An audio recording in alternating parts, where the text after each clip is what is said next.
Do you ever get self-conscious or like insecure when you're dating that girl that every other guy wants to get with? For whatever reason, I never do. It's the weirdest thing, dude. I don't know. That's one thing I don't know how to explain, and it goes back to the same rationale I guess I give for people early on in the relationship, which is like in their mind, they're just like, dude, if I do something stupid or like make a mistake of some sort, he's just gonna take and like as much as he loves me, like I've always had like that type of policy. Like if you do something up, like I'm just gonna like see ya. You know what I'm saying? Like I'm not doing anything wrong. Yeah. I've never cheated in my life. Every girl I've dated for the past like 10 years has my passcode. So I think it's reciprocal, right? It's like I operate under a oath of trust and of respect, right? And so I'll give you that leash, and I've never been bitten on the hand by it. I mean, even with Lana, who like obviously there was so much like wild conjecture on like how that relationship would work, and obviously she was retired, but like, dude, I never had. She would get messages from DMs from every football player, as you said, most Googled person on the internet, girl, every football player, every rapper, every athlete, every business person you could ever imagine. And as soon as the message she would come in, she would be like, "What are we responding? What are we responding? What's our response? Do you want me to respond to this? Do you not want? Do you want? You know what I'm saying?" And why would she respond to any of them? Well, or no, we wouldn't. It's like a business owner. But she simply no, not even. It's simply the fact that she would just show me and be like, listen, just so you know, this is coming. And like sometimes I would know the person and be like, dude, like, what are you doing, dude? Like this is, I'm dating this girl, right? Like, but there's no one that came through where you're like, no. Never, just because I don't know why. I don't know what the rationale let's is. say like Drake. I mean, maybe he was one of the people. You know what I'm saying? No, but certainly. Okay, I'll tell you what. If I'm early stage, like if I'm just talking to a girl that I intend on dating, and Drake, there's like a select group of people that certainly I would be like, oh, dude, 100%. But I think. But what would you even entertain? What do you mean? Like if Drake DM'd, like, hey, what's up? Like, here's the thing.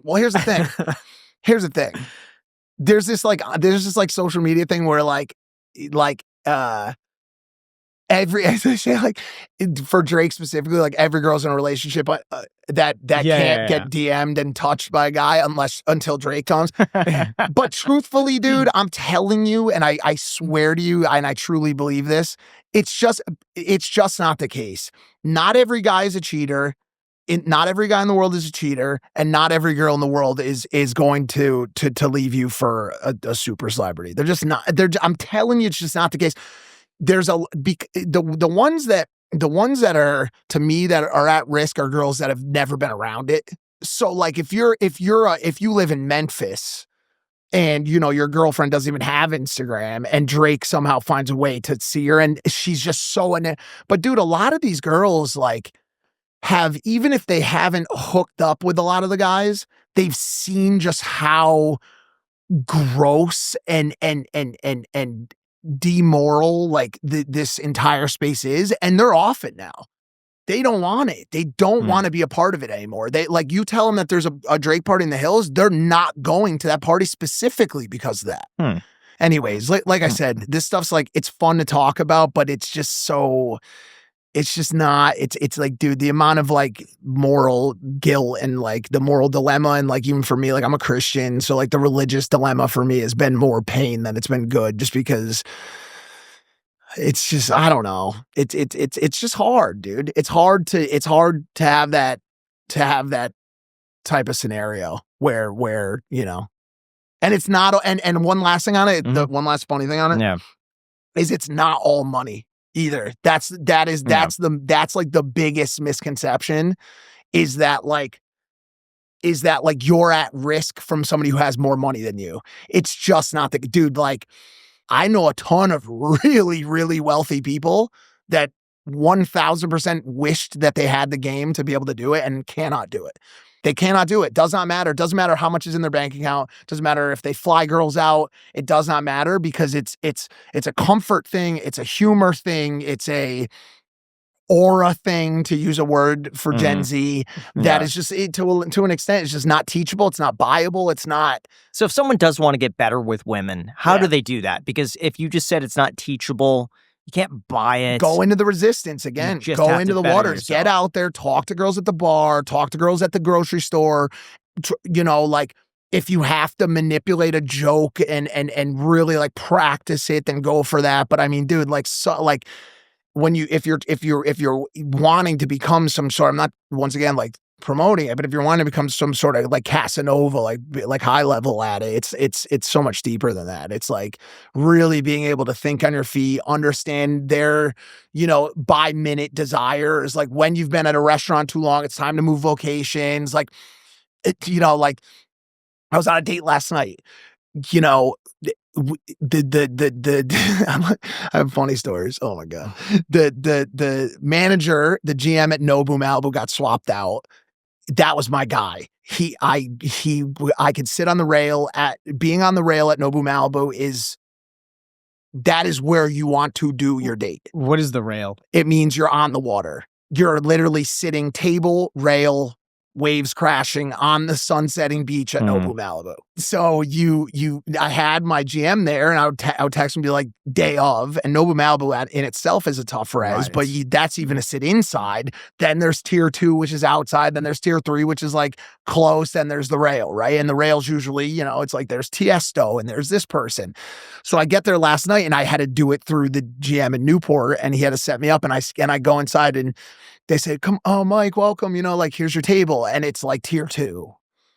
And so I'm like, okay, so now I'm like, I'm still fine. Like there's no issue. We're still here. But like, I like to show up as much as possible. So, we order some edamame, she gets a drink, whatever. And then I say, I got to go to the bathroom. I'm not going to the bathroom. I'm going to the hostess stand.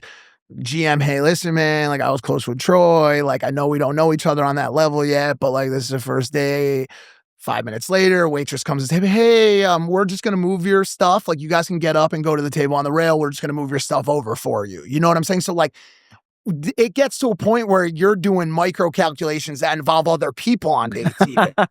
So like, if this girl is impressed by that, then is that a good or a bad? If she's impressed, I don't know. It depends on what you're after. I just got out of a relationship. I don't know what the hell I'm doing at this point. I'm just I wasn't even aiming to have anything happen like necessarily. Like I like going out and having company and eating good food but I like to do everything by utilizing the relationships that I have the best I can and showing up in the best way I can. And so that's advice certainly to people who are trying to talk to, like, do the best you can to set up for success.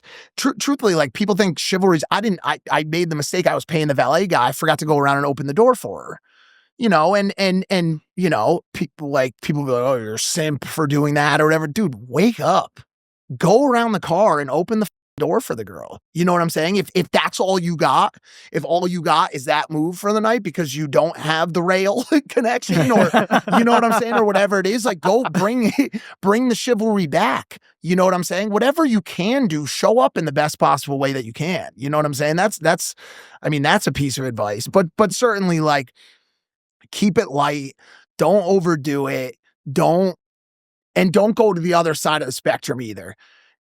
I can't even tell you how many guys mess things up by renting the Lambo or dude, like it's so, I'm telling you, man, like if you can just learn a little bit about humor and a little bit about conversation, pick a topic that you think is fun that she's going to be interested in. If you think there's a hot show that girls are watching and you want to talk about, 90 Day Fiance, Love on the Spectrum. That's a great one. Bro, go watch a season of that. And I guarantee you that you bring that up at Toca Madera or something, or wherever you guys went, and you say like, hey, I'm watching this show on Netflix. I'm sure you've never heard of it before. It's called 90 Day Fiance. Like if that's the game you got to play, then do that. You know what I'm saying? But I mean, for me, it's been like, how can I turn this off? Like, that's been my desire for the past 5 years, is like, I've been much more focused on trying to settle down and remove that aspect from my life, you know?